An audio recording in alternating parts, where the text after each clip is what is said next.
పేదలకు మెరుగైన వైద్యం అందించడంతో పాటు కష్టకాలంలో వారికి అండగా నిలవడం ప్రజాప్రభుత్వ ప్రధాన బాధ్యత అని మంత్రి కోమటిరెడ్డి వెంకటరెడ్డి పేర్కొన్నారు.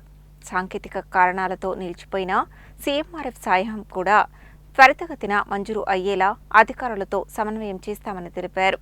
నల్గొండ పట్టణంలోని శివాజీనగర్కు చెందిన ఓ కుటుంబం మంత్రి కోమటిరెడ్డి వెంకటరెడ్డిని కలిసి తమ కుమారుడి వైద్య చికిత్స కోసం ఎదుర్కొంటున్న ఆర్థిక ఇబ్బందులను వివరించారు. వారి కుమారుడికి హైదరాబాద్లో లివర్ ట్రాన్స్ప్లాంట్ శస్త్రచికిత్స జరగగా అందుకోసం సుమారు 40 లక్షలు ఖర్చయ్యాయని, ప్రస్తుతం ప్రతి నెల మందుల కోసం 15,000 నుండి 20,000 వరకు వ్యయం అవుతుందని తెలిపారు.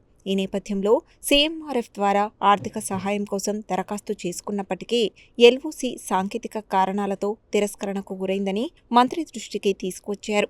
వారి పరిస్థితిని సానుభూతితో విన్న మంత్రి కోమటిరెడ్డి వెంకటరెడ్డి ఆ కుటుంబాన్ని హైదరాబాద్లో కలవాలని సూచించారు. సంబంధిత అధికారులతో మాట్లాడి సీఎంఆర్ఎఫ్ ద్వారా తక్షణ ఆర్థిక సహాయం అందేలా చర్యలు తీసుకుంటామని హామీ ఇచ్చారు. అదేవిధంగా ఆపదలో ఉన్న ఆ కుటుంబానికి తన వంతుగా ఆర్థిక సహాయం అందజేసిన మంత్రి సాంకేతిక కారణాలతో నిలిచిపోయిన సీఎంఆర్ఎఫ్ సహాయం కూడా త్వరితగతిన మంజూరు అయ్యేలా అధికారులతో సమన్వయం చేస్తామని తెలిపారు.